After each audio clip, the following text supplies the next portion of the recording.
الحمدللہ وحدہ والصلاة والسلام علی من لا نبی بعدہ اما بعد۔ جس موضوع پر لب کشائی کر رہا ہوں وہ ہے اسم اللہ۔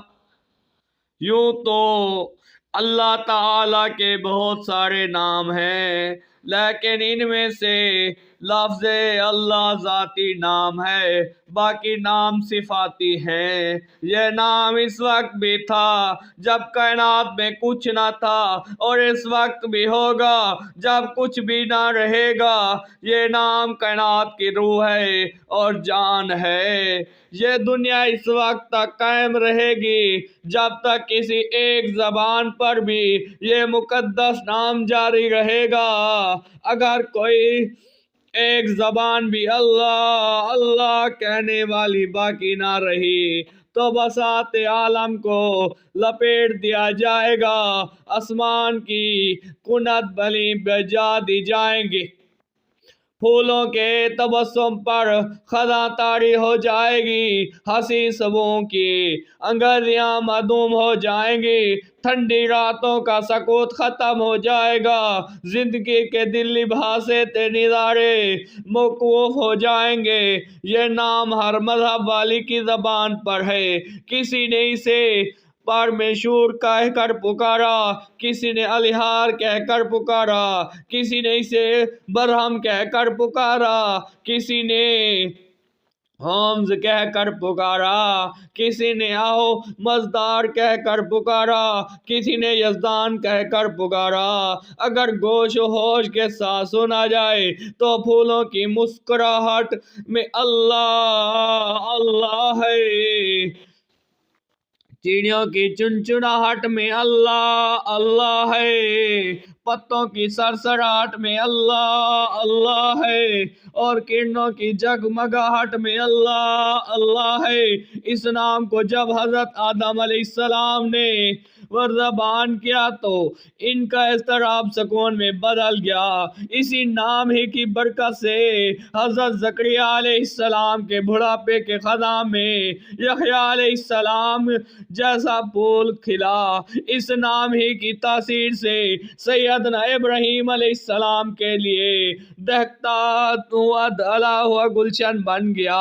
اسی نام کو یونس علیہ السلام نے مچھلی کے پیٹ میں پکارا تو غم اور تاریکی سے نجات مل گئی۔ حضرت موسیٰ علیہ السلام نے پکارا تو پتھر سے چشمے جاری ہو گئے اور اچھلتا ہوا کودتا ہوا دریا خشک ہو گیا۔ حضرت عیسیٰ علیہ السلام نے اللہ کا نام لیا تو نابینا بینا ہو گیا، قوی تندرست ہو گیا، مردہ جی اٹھا۔ حضور اکرم صلی اللہ علیہ وسلم نے جب اللہ کا نام لیا تو کنکریاں بول اٹھی، چاند دو ٹکڑے ہو گیا، چٹانوں سے زیادہ سخت دلوں میں ہدایت کے چشمے پھوٹ پڑے، عرب کے شہر اور بستیاں رشد و صلاح کے نور سے جگمگا اٹھیں۔ عرض یہ کہ اللہ کا نام لینا کبھی بیکار نہیں جاتا۔